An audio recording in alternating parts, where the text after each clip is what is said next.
Bonjour, vous écoutez Zen Stratégie, la voix des professionnels du tourisme, du bien-être et de l'accueil qui fait passer vos compétences au niveau supérieur. Bienvenue, chaque semaine, nous décryptons, simplifions et donnons du sens à nos métiers. Aujourd'hui, je vous propose un petit voyage guidé d'un hôtel 1 étoile à un hôtel 5 étoiles. Qu'est-ce qui change vraiment ? Premier arrêt, les hôtels 1 étoile. Ici, tout est pensé pour être simple, fonctionnel et accessible. Les chambres sont petites, les équipements réduits à l'essentiel, un lit, un espace de rangement, un éclairage, parfois une salle d'eau partagée. Les services sont limités, l'accueil ouvert seulement quelques heures. Mais attention, 1 étoile n'est pas un mauvais hôtel. C'est souvent l'adresse pratique d'un voyageur au budget serré ou pour une nuit d'étape. On monte d'un cran. Les hôtels 2 étoiles. Le 2 étoiles garantit une chambre privative avec salle de bain, télé, téléphone et un accueil présent plusieurs heures par jour. Un confort basique mais complet. C'est souvent le petit hôtel familial qu'on retrouve en ville, simple et rassurant. Les hôtels 3 étoiles, c'est la catégorie cœur de marché. Ici, les chambres sont plus généreuses, le personnel parle au moins une langue étrangère.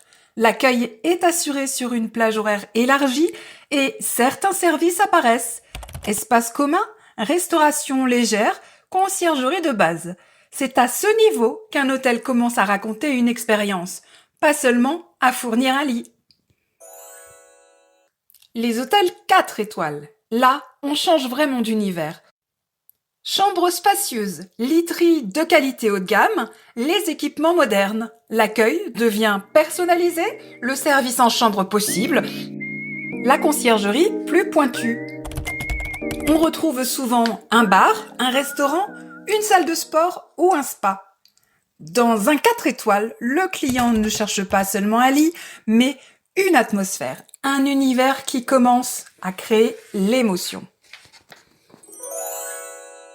Dernier arrêt pour l'excellence hôtelière, les hôtels 5 étoiles.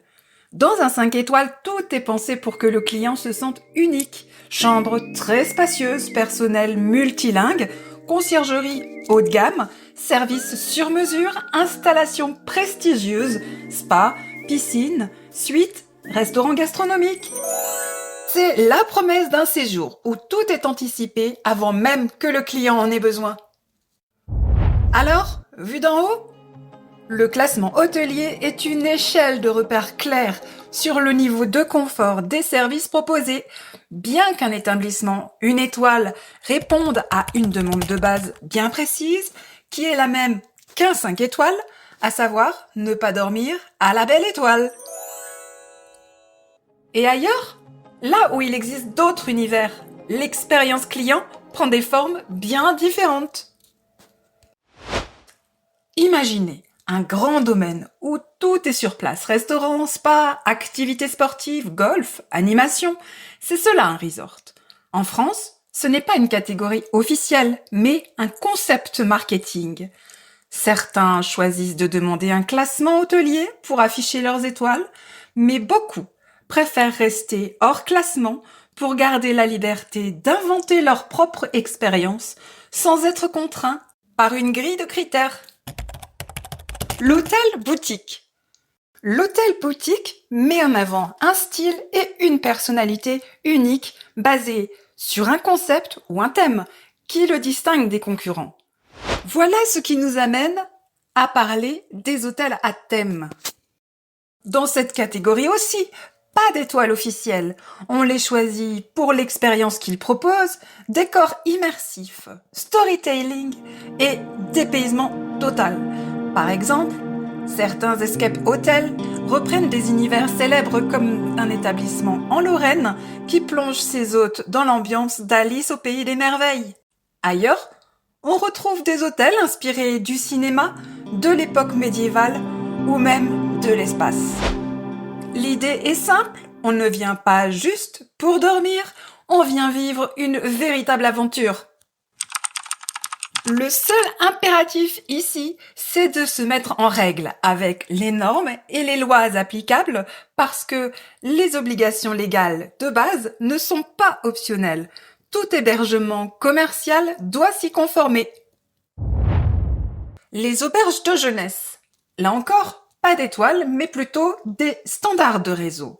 Leur promesse est différente, favoriser la rencontre et le partage avec des espaces communs vivants, des tarifs abordables et une logique plus communautaire.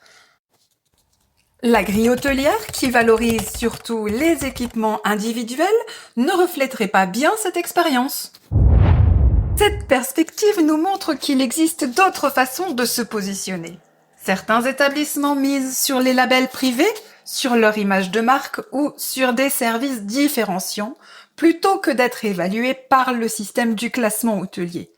C'est un vrai choix stratégique qui peut séduire certaines clientèles en quête d'un style plus libre ou plus exclusif. Pour conclure de façon plus terre-à-terre, les étoiles sont un outil officiel, encadré et contrôlé. Les resorts, hôtels à thème, hôtels boutiques, auberges de jeunesse, eux, jouent sur leur image de marque ou des labels privés pour se différencier. C'est un choix plus stratégique et non pas un signe de manque de qualité. Voilà, c'est tout pour aujourd'hui. Merci d'avoir écouté ce nouvel épisode de la saison 3. Pour retrouver des ressources, des articles complémentaires, rendez-vous sur zenconsulting.fr.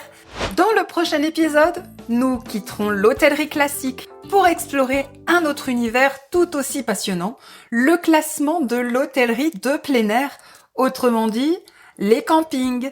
Et n'oubliez pas, les étoiles brillent pour guider vos choix, mais aussi pour valoriser le travail de ceux qui les décrochent. Merci d'avoir écouté ce nouvel épisode. À très vite. Free audio post-production by alphonic.com